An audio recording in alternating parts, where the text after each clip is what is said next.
Today is June 20th, 2025, and I'm here with World War II veteran Lloyd Rice. Lloyd, were you drafted or did you enlist? Well, I was drafted What year were you drafted? in 1943. All right. Where did you go for training? I went to Great Lakes. And how long were you there for? It was, I forget, 12 weeks or something like that. It was just basic training or any other type of training? Basic training. Okay. Did you go anywhere else for training? Or just Nope. Great Lakes? Right, Great Lakes. And from Great Lakes, I was sent to Philadelphia Navy Yard. How long were you at the Navy Yard? Not very long, because I was put on a DE, which was just built at the Navy Yard, DE 101. Okay. And then we was sent out. Where were you sent to go aboard your ship? Or did you board your ship at the Navy Yard? Board the ship at the Navy Yard. Okay. And then they went for a shakedown cruise, just a little while out in the Atlantic, then back to Norfolk, Virginia. Okay. To take on supplies and go from there. So tell me about your first time in an escort. Oh, Where were you going to? it was just escorting troops and cargo from the United States to Europe. How many ships were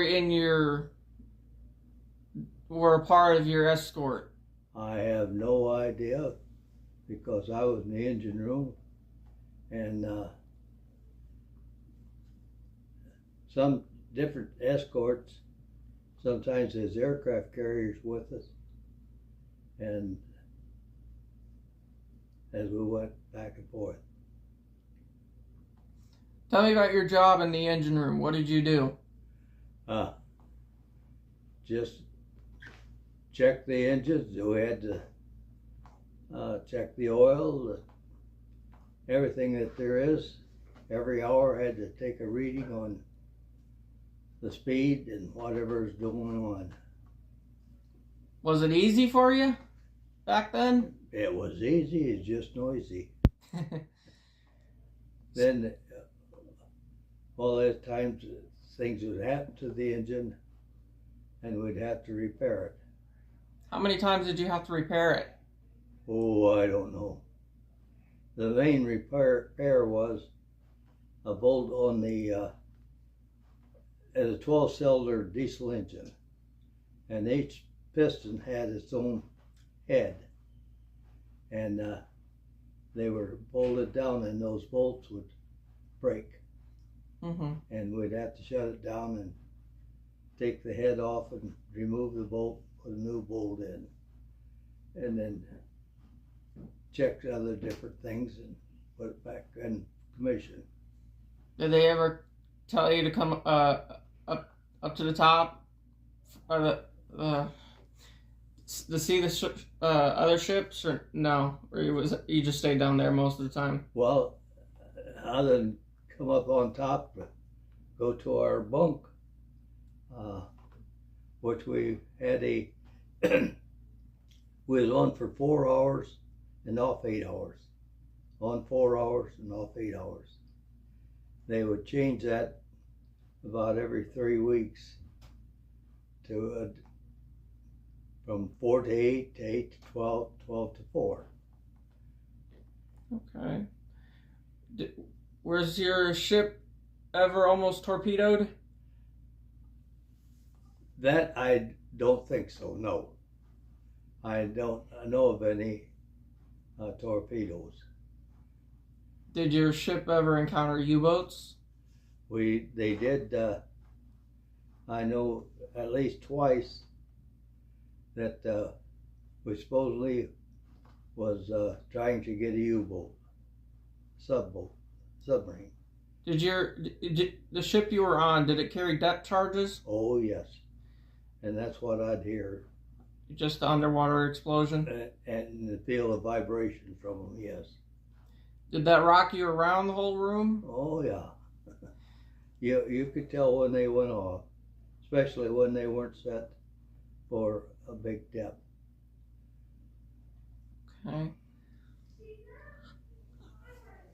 What was the, did you escort any famous ships? That I have no idea. How many times did you go back and forth with your ship for escorting? That I have no recollection.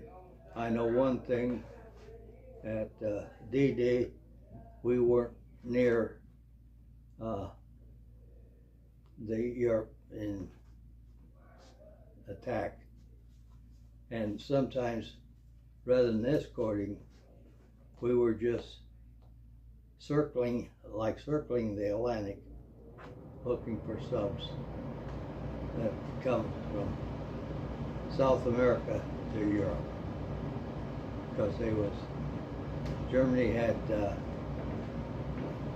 allies in South America, was taking them supplies. Did you ever get seasick at all? I never got seasick.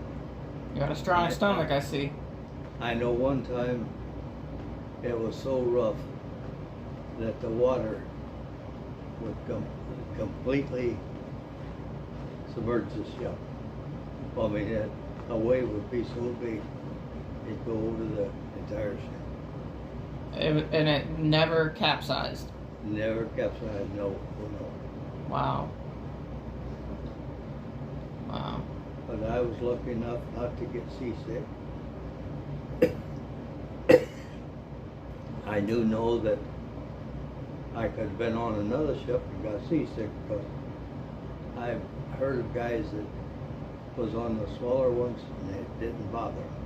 You get on a big one, you get seasick, because on the smaller ones it was a quick roll from side to side, and on the bigger ones it's just a slow roll back and forth.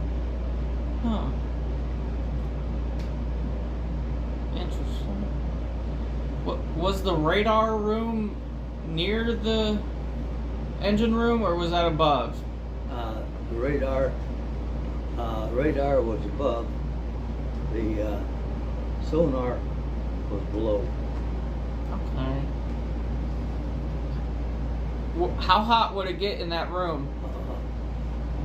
I got a picture of me in the engine room, and all I had on was shorts. It was hot, because there was what was mainly later on got our home base was Brazil, but that was in the below the equator, and it was very hot. Did you go anywhere where it was cold? No. It was just No, basically, I didn't notice any cold. It was hot. Did your ship ever stop anywhere near land?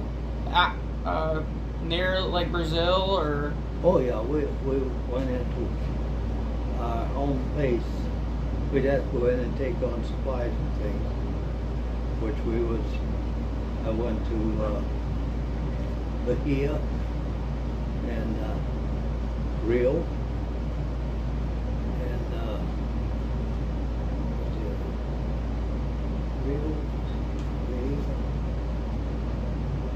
there were 3 ports in Brazil that we take on supplies. Did you like Brazil? Brazil was different. Their speaking language is Portuguese, which I didn't learn very much of that. I spent one Christmas in Rio, and that was a pretty city. got several pictures when we was in Rio. Did you ever meet any girls over there? Oh, they had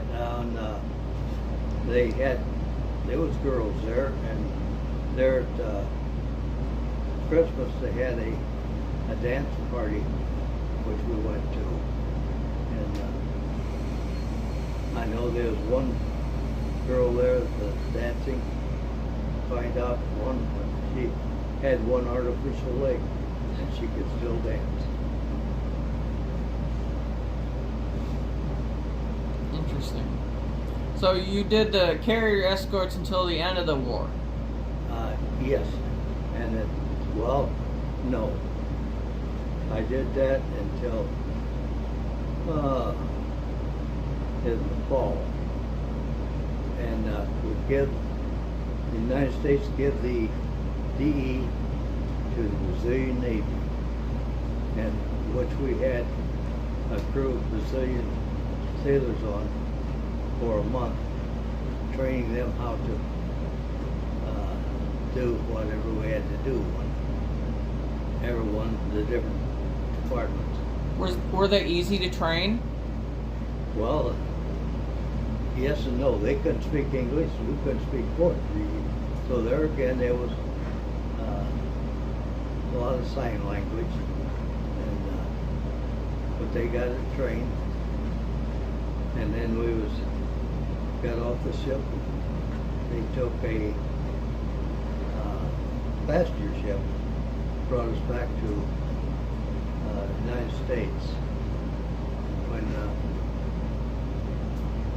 When we got back, I know we landed in New Orleans, and Japan surrendered. Not Japan, Germany surrendered. And that was the first leave I had, which was 30-day leave. And then I was sent to General Motors diesel school after I'd worked on diesels for 18 months, and made second-class order machinist mate. And then I was assigned to a YO in Manitowoc, Wisconsin, but that was launched to Lake Michigan. And we went into Lake Michigan to the Chicago Sewage Canal, the Illinois River, to the Mississippi, down to New Orleans. And we were scheduled for the South Pacific 7th Fleet. And just before we got to New Orleans, Japan surrendered. And but we still going to 7th Fleet.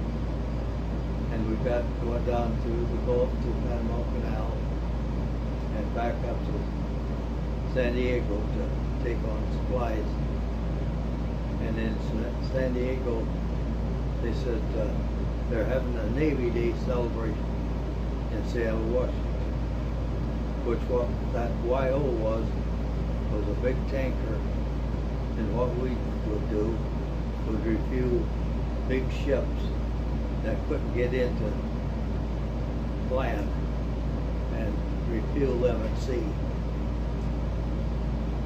And so I was in Seattle, Washington, the final days of my Navy career. Were you discharged in 45 or 46? I went in 43 and got out in 46, 47. Yeah. Were you ever scared to go to Japan? No.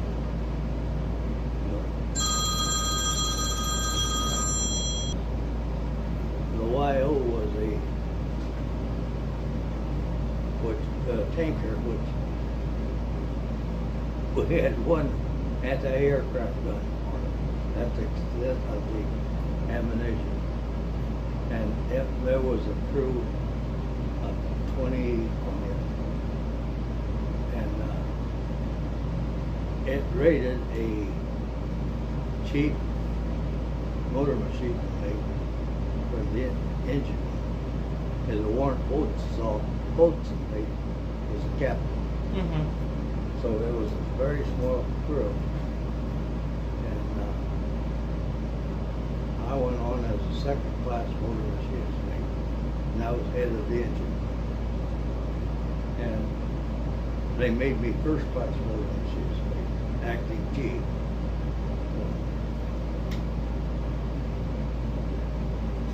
Where were you when Pearl Harbor happened? I was in high school in Jackson, Michigan. I was in high school then. I remember, and I went to a movie that day, and when I come out, I heard about it. How did you feel about it? Well, I didn't feel good. I was a junior in high school.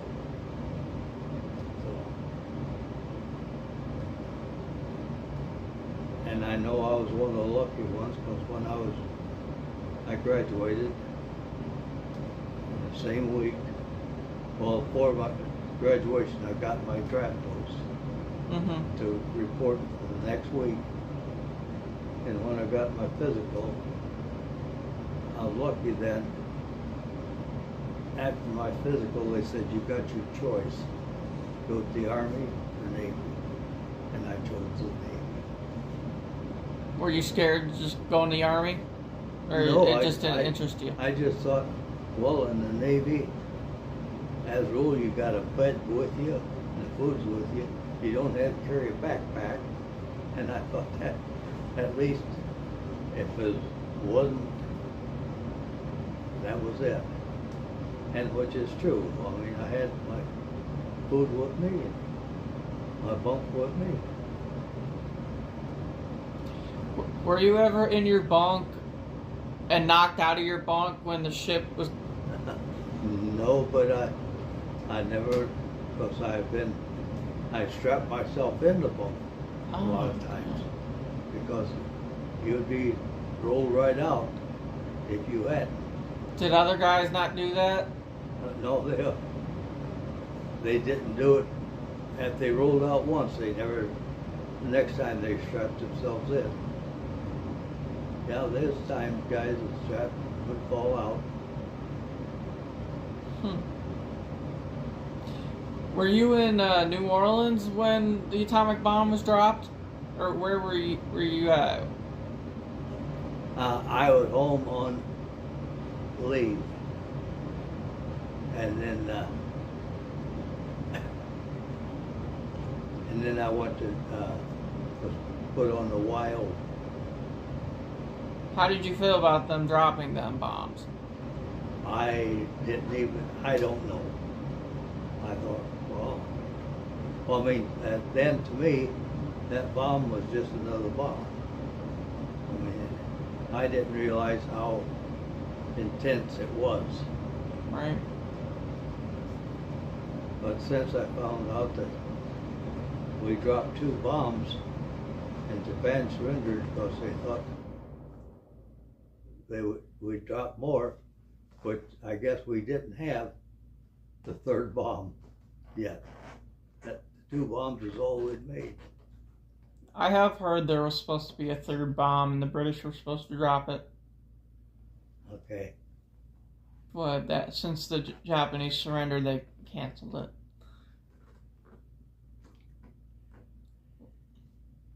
Well, I'm not sure if I have any more questions. Thank you, Lloyd, for taking the time to sit down with me and do this for me. Thank you.